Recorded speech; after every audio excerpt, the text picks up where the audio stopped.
When reviewing or even just playing a game, it's hard not to compare it to other titles.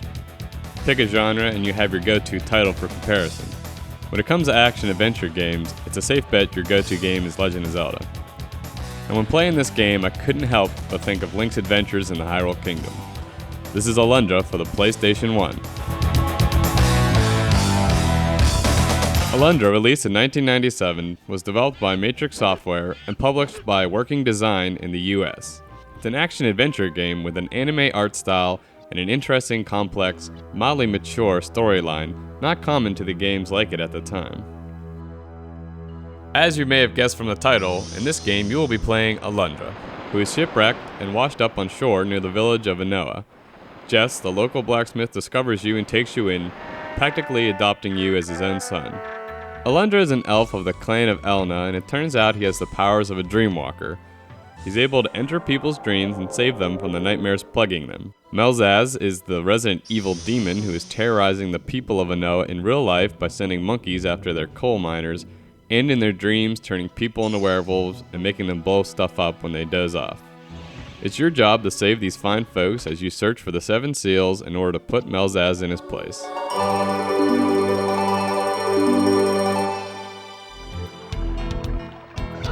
ALUNDRA is the spiritual successor to the Landstalker series. You'll not only recognize the main characters look very similar, but a lot of the team that worked on ALUNDRA also did Landstalker back in the early 90s. Like I said, it's a lot like Zelda as far as the gameplay is concerned, other than being able to jump as much as you like. You start off with not much more than a sword and the clothes on your back, but as you adventure and defeat bosses, you gain more and more items to help you in your quest and progress throughout the game, like the bomb and ranged weapons and so on. You also collect life vessels in the fashion of heart pieces to gain more health. Another similarity is that your most lucrative work comes from cutting down bushes. Now, to say this game is a lot like Zelda is not really a criticism, it's just an observation. There's a reason a lot of games use that type of gameplay.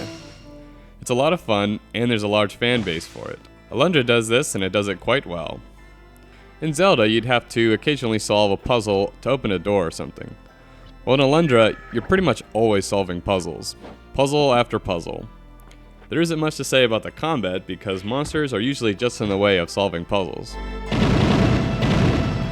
In fact, sometimes the puzzle is just defeat all the monsters in the room, but usually they're a bit more complicated than that. So if you don't like solving puzzles, you might not enjoy ALUNDRA. I know I got a bit worn out sometimes thinking so much.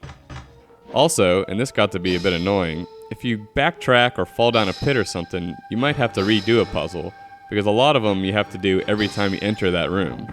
So be ready to put on your thinking caps. The translation in this game is kind of unexpected. I'm not really sure why I think that, but I guess back in 1997, you hadn't heard anyone talk in a video game like a surfer dude. It doesn't really fit the setting and time period of swords and magic. But I like it, actually. The plot deals with all kinds of things that you didn't expect to see in a video game back then. People's different thoughts on life and death, religion, morality.